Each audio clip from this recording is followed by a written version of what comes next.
ఎలా ఉందో తెలుసుకునే ప్రయత్నం చేద్దాం. మహేష్ రెడ్డి గారు, కాంగ్రెస్ మాత్రం రెస్క్యూ దాదాపుగా అవ్వచ్చు అంటోంది. రెస్క్యూ ఆపరేషన్కి సంబంధించి నిజంగా అటువంటి సినారియో ఉంది అక్కడ?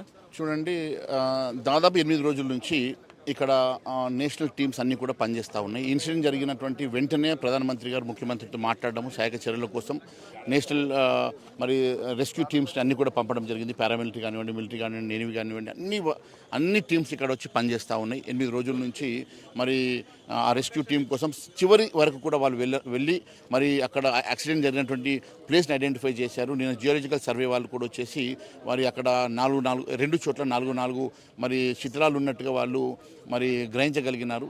మరి వాటి తీయడానికి ఒక చోట వీళ్ళు డ్రిల్లింగ్ ఆల్రెడీ స్టార్ట్ చేసినారు. కానీ విపరీతం సీపేజ్ ఉన్నది. నేనేమంటానంటే ఈ చర్యలు ఇదంతా కూడా యాక్సిడెంట్ జరగడానికి ప్రధానమైనటువంటి కారణం ఈ రాష్ట్ర ప్రభుత్వ నెగ్లిజెన్స్. కానీ ఇది ప్రకృతి వైపరీత్యం అంటే ఇన్ఫ్యాక్ట్ నేషనల్ కెలామిటీ లెక్కలో చెప్పడం జరుగుతుంది కాంగ్రెస్ ఎమ్మెల్యేలు. చూడండి, చాలా ఇంటెలిజెంట్గా ఉత్తమ్ కుమార్ రెడ్డి గారు మాట్లాడతారు. నేను ఒకటే అడుగుతా ఉన్నాను, 40 సంవత్సరాల క్రితం మొదలుపెట్టినటువంటి ఈ టన్నెల్ వర్క్ సడన్గా మీరు ఓపెన్ చేసి మళ్ళీ దీన్ని రీఓపెన్ చేసి మళ్ళీ ఎప్పుడు టీఆర్ఎస్ వాళ్ళు మధ్యలో వదిలేశారు, దాని తర్వాత కాంగ్రెస్ వాళ్ళు వదిలేశారు, తర్వాత టీఆర్ఎస్ వాళ్ళు వదిలేశారు, మళ్ళీ మీరు ఓపెన్ చేశారు కదా. మరి జనరల్గా ఏదన్నా ఓపెన్ చేసే ముందు ఇది వరల్డ్స్ లార్జెస్ట్ టనెల్, దీనికి ఎన్నో ఇష్యూస్ ఉన్నాయి. ఆ ఇష్యూస్ అన్నీ కూడా మీరు ఆలోచన చేయకుండా సడన్గా మీరు ఓపెన్ చేసే ముందు జియోలజికల్ స్టడీ చేశారా, జియోలజికల్ సర్వే ఆఫ్ ఇండియా కానివ్వండి, లేకుంటే అక్కడ ఉన్న రాక్ స్టడీ కానివ్వండి, లేకుంటే డిఫరెంట్ జనరల్గా ఇది షియర్ జోన్లోనే యాక్సిడెంట్ జరుగుతూ ఉంటాయి. ఈరోజు కూడా ఈ జరిగింది షియర్ జోన్ అనేది చెప్తా ఉన్నారు.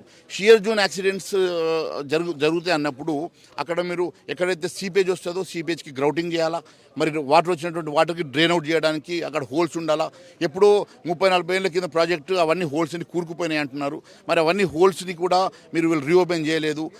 సీపేజ్ ఉన్న దగ్గర గ్రౌటింగ్ చేయకుండా, కేసింగ్ చేయకుండా, ఇలాంటివి మరి ప్రివెంటివ్ మెజర్స్ తీసుకోకుండా మీరు సడన్గా కాంట్రాక్టర్ మీద పెట్టేస్తే కాంట్రాక్ట్ డబ్బులు మిగిల్చుకోవడానికి ఆయన ఏదో హడావిడి పన్ను మొదలు పెడితే వీళ్ళు 8 నిండు ప్రాణాలు ఈరోజు మరి కొట్టుమిట్టాడుతున్న సందర్భం. మేము ఒకటే అడుగుతా ఉన్నాం, రేపేమైనా జరిగితే దీనికి పూర్తి బాధ్యత ఈ రాష్ట్ర ప్రభుత్వమే తీసుకోవాలి.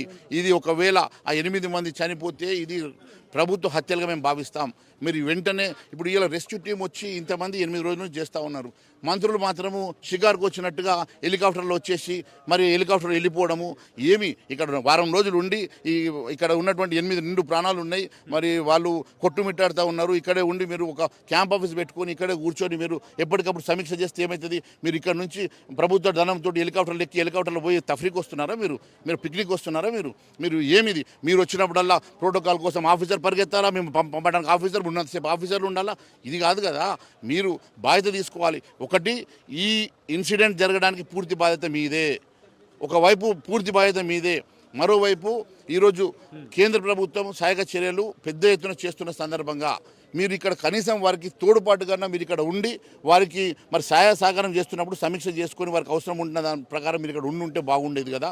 ఇవేమి కాకుండా మీరు గాలికి వదిలేయడం ఇది బాధాకరం. ముఖ్యమంత్రి కూడా ఒక్కసారి కూడా రాకపోవడం. ఇందాక మీరు ఒక మాట అనడం జరిగింది, మంత్రికి మీకు ఏమైనా ఇష్యూస్ ఉంటే తర్వాత అంటూ కూడా ఒక సెన్సేషన్ కామెంట్ చేశారు.